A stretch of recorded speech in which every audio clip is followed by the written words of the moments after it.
ಬಾಗೇಪಲ್ಲಿ ಪಟ್ಟಣದಲ್ಲಿ ನಿರಂತರವಾಗಿ ನಡೆಯುತ್ತಿರುವ ಪ್ಲಾಸ್ಟಿಕ್ ಬಳಕೆ ಮತ್ತು ಮಾರಾಟವನ್ನು ತಡೆಯಲು ಅಧಿಕಾರಿಗಳು ಹಂತ ಹಂತವಾಗಿ ಪ್ಲಾಸ್ಟಿಕ್ ವಶಕ್ಕೆ ಪಡೆಯುವ ಜತೆಗೆ ದಂಡ ಪ್ರಯೋಗಕ್ಕೂ ಮುಂದಾಗಿದ್ದಾರೆ. ಬಾಗೇಪಲ್ಲಿ ಪಟ್ಟಣದಲ್ಲಿರುವ ಅಂಗಡಿ ಹಾಗೂ ವಾಣಿಜ್ಯ ಕೇಂದ್ರಗಳ ಮೇಲೆ ಕಾರ್ಯಾಚರಣೆ ನಡೆಸಿ 1 ಕ್ವಿಂಟಲ್ಗೂ ಹೆಚ್ಚಿನ ಪ್ರಮಾಣದ ಪ್ಲಾಸ್ಟಿಕ್ ಕವರ್, ಗ್ಲಾಸ್ ಸೇರಿದಂತೆ ಮತ್ತಿತರ ಪರಿಕರಗಳನ್ನು ವಶಕ್ಕೆ ಪಡೆದಿದ್ದಾರೆ.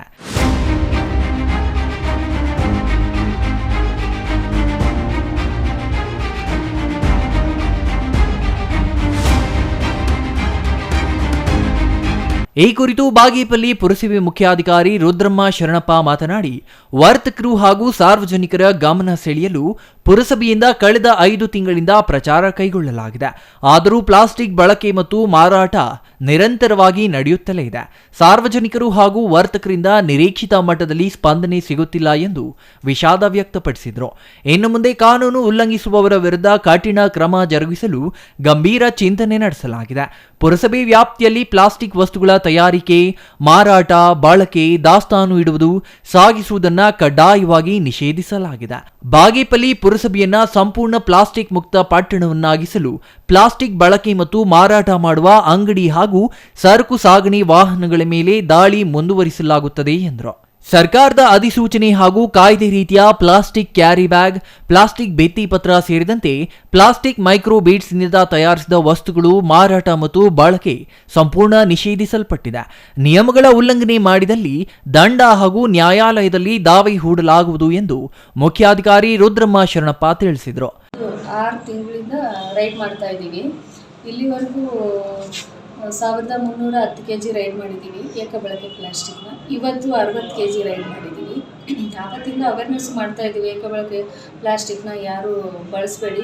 ಆಮೇಲೆ ಚಿಕ್ಕಬಳ್ಳಾಪುರ ಜಿಲ್ಲೆನ ಪ್ಲಾಸ್ಟಿಕ್ ಮುಕ್ತ ಜಿಲ್ಲೆಯನ್ನಾಗಿ ಮಾಡಬೇಕು ಅಂತ ಮಾನ್ಯ ಉಸ್ತುವಾರಿ ಸಚಿವರು ಮತ್ತು ಮಾನ್ಯ ಶಾಸಕರು ಪ್ರತಿ ತಿಂಗಳು ಸಭೆ ಮಾಡ್ತಾ ಇದ್ದಾರೆ. ಮೊನ್ನೆ KDP ಮೀಟಿಂಗಲ್ಲಿ ಈ ವಿಷಯ ಸ್ವಲ್ಪ ಗಂಭೀರವಾಗಿ ಚರ್ಚೆ ಆಯಿತು. ಈಗಾಗಲೇ ಬಳಸ್ತಾ ಇಲ್ಲ ಸುಮಾರು ಅಂಗಡಿಗಳಲ್ಲಿ, ಆದರೂ ಕೂಡ ವರ್ತಕರು ನಾವೆಷ್ಟೇ ಅವರಿಗೆ ಎಚ್ಚರಿಕೆ ನೀಡಿದರೂ ಕೂಡ ಪ್ಲಾಸ್ಟಿಕ್ನ ತಂದು ಬಳಸ್ತಾ ಇದ್ದಾರೆ. ನಾವು ಪದೇ ವೀಕ್ಲಿ 1-2-3 ಸತಿ ಆದರೂ ರೈಡ್ ಮಾಡ್ತಾ ಇರ್ತೀವಿ, ಪೆನಲ್ಟಿ ಆಗ್ತಾ ಇರ್ತೀವಿ. ಅದಕ್ಕೆ ಬಾಗೇಪಲ್ಲಿ ಸಾರ್ವಜನಿಕರಲ್ಲಿ ಮತ್ತು ವರ್ತಕರಲ್ಲಿ ನಾನು ಮನವಿ ಮಾಡ್ಕೊಳ್ಳೋದೇನೆಂದರೆ, ಬರೀ ಅಧಿಕಾರಿಗಳು ರೈಡ್ ಮಾಡ್ತೀವಿ, ದಂಡ ಹಾಕ್ತೀವಿ, ಆದರೂ ಕೂಡ ಎಲ್ಲಿಂದನೂ ತಂದು ಪ್ಲಾಸ್ಟಿಕ್ನ ಬಳಸ್ತಾ ಇದ್ದಾರೆ. ಪರಿಸರಕ್ಕೆ ಮತ್ತು ಏನು ಮನುಷ್ಯನ ಆರೋಗ್ಯಕ್ಕಿರಲಿ, ದನ ಕರುಗಳಿಗಿರಲಿ, ಇದರಿಂದ ರೋಗ ರುಜಿನಗಳೆಲ್ಲ ಬರುತ್ತೆ. ಈ ದನಗಳು ಅಥವಾ ಹಸು ಆಗಲಿ, ಕರು ಆಗಲಿ, ಯಾವುದು ರೈಸೋ ಏನಾದರೂ ಪ್ಲಾಸ್ಟಿಕ್ಕಲ್ಲಿ ಇಟ್ಟು ಎಸಿತಾರೆ, ಅದನ್ನು ತಿಂದರೆ ಅದು ಸತ್ತೇ ಹೋಗುತ್ತೆ, ಹೊಟ್ಟೆಲಿ ಹೋಗಿ ಆ ಥರ ಎಲ್ಲ ಆಗುತ್ತೆ. ಆದ್ದರಿಂದ ಬಾಗೇಪಲ್ಲಿ ಸಾರ್ವಜನಿಕರಲ್ಲಿ ನಾನು ಮನವಿ ಮಾಡೋದೇನೆಂದರೆ, ಅಂಗಡಿ ವರ್ತಕರು ಯಾರು ಪ್ಲಾಸ್ಟಿಕ್ನ ದಾಸ್ತಾನು ಮಾಡಬೇಡಿ, ಮಾರಾಟನೂ ಮಾಡಬೇಡಿ. ಸಾರ್ವಜನಿಕರು ಅಷ್ಟೇ, ಪ್ಲಾಸ್ಟಿಕ್ಕಲ್ಲಿ ಯಾವುದೇ ವಸ್ತುನ ತೆಗೆದುಕೊಂಡು ಹೋಗಬೇಡಿ. ಊಟ ಆಗಲಿ, ಜ್ಯೂಸ್ ಆಗಲಿ ಯಾವುದು ತೆಗೆದುಕೊಂಡು ಹೋಗಬೇಡಿ. ಇನ್ಮೇಲೆ ಸಾರ್ವಜನಿಕರ ಕೈಯಲ್ಲಿ ಪ್ಲಾಸ್ಟಿಕ್ ಅಂದರೆ ಅವ್ರಿಗೂ ಕೂಡ ದಂಡ ಹಾಕುವಂಥ ಇನ್ನು ಈ ಸಂದರ್ಭದಲ್ಲಿ ಆರೋಗ್ಯ ನಿರೀಕ್ಷಕಿ ಅರ್ಚನಾ, ಇನಾಯತುಲ್ಲಾ ಖಾನ್, ಮಹಮ್ಮದ್ ಫೀರ್, ರಮೇಶ್, ಕೃಷ್ಣಪ್ಪ, ಅಮರನಾರಾಯಣ ಇನ್ನೂ ಹಲವರು ಹಾಜರಿದ್ದರು. Subbu, CTV news, Bagepalli.